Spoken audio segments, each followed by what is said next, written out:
My name is Nathan Barnes. I train here at Valdosta Martial Arts. I got into mixed martial arts after I graduated from college. I had a friend that trained.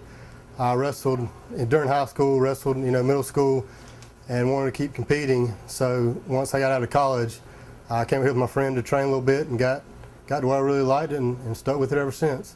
Well, of course, Dr. Corbett owns Valdosta Martial Arts. He's a big help.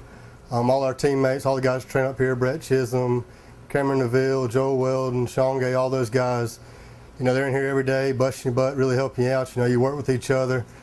And, with those guys in here training, we got some really good fighters. So, you feel very prepared coming to fight. We got a very diverse group of fighters in here, a bunch of different styles going on. And that really helps you prepare a lot easier. My last fight was right at a year ago, and it was absolutely miserable. First round, about a minute and a half into it, got Camored. Really, came out of that fight wondering if I still wanted to do it. I was cutting a lot of weight, went down to 185, and that was, it wasn't fun anymore. Cutting 25, 30 pounds to make weight's not fun. I didn't have fun training, I didn't have fun fighting. I'd wake up in the morning to fight, not wanting to do it. And I've taken the last year off to put my own weight, put some weight back on, and really, that's really motivated me, got me the drive to get back in here and do it.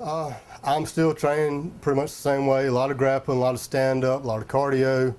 Nothing has really changed as far as my training methods. We still train the full array of mixed martial arts, every style. Just my biggest thing is I've gotten back in the weight room, been able to work out again, didn't have to worry about weighing too much. I got back in the weight room, busting my butt, and I've put on, natural weight, and I know how to cut it, and I feel a lot better, and that's been the biggest difference physically and mentally for me. There's always, no matter who you're talking to, the guys in the UFC, all those, somebody's lacking in something. There's nobody or very few, let me say, that are complete fighters. I think my biggest problem was submission work. I'm good on my feet, I'm good at wrestling, I'm good at, avoiding takedowns, but once I got on the mat, my submission defense was not the greatest in the world, and in fact, all my losses have been by submission, and that's been my main focus coming in this fight. I put in a lot of extra time working on submission defense to try to fix that problem. To relax, I don't need to do much. We're not guys that are out there making $150,000, $200,000 a year. This is not our full-time job. I've gone to college, I have a degree, I work a full-time job, I have a wife, I have a kid. I don't have time to relax. Once I leave the gym or leave a fight, working out, once I get home, I forget about it. I don't have time to dwell on it.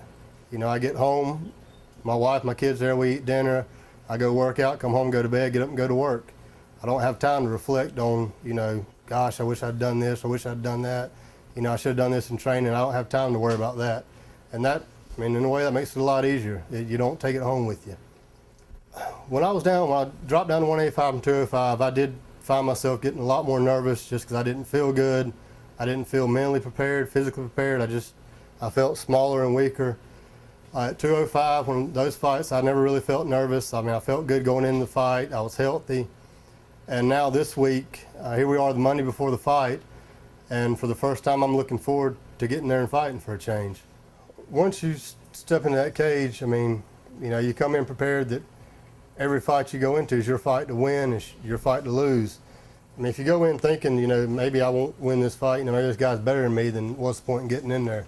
You got to go in prepared to win every fight, and if not, there's really no reason to be doing this. Yes, once you step in the cage and, first round starts, you come out, it's a little feeling out moment, throw a couple of jabs, moving around a little bit, see how the guy moves. You get, a couple of shots, you can tell if the guy's got better power than you've got. Of course, his foot movement, you can tell if the guy's quicker than you, his hands are quicker. And of course, once you tie it with the guy, you can tell, strength-wise, is he stronger? Does he know how to use his weight? Does he have, know how to use his leverage? It doesn't take long to figure out, exactly what this guy's better at. And as you go through the fight, you learn what to do and what not to do, what to stay away from and what to attack on.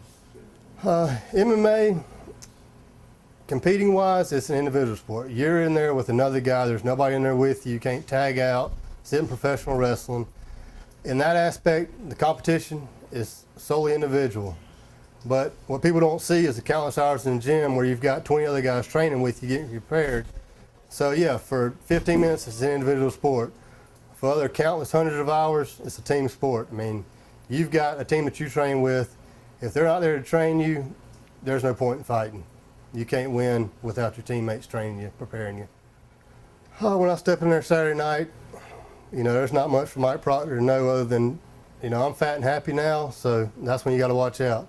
I haven't been cutting 30 pounds for the last 5 days. I'm coming in healthy, strong, and that's when I can get there and show the fans what I can really do.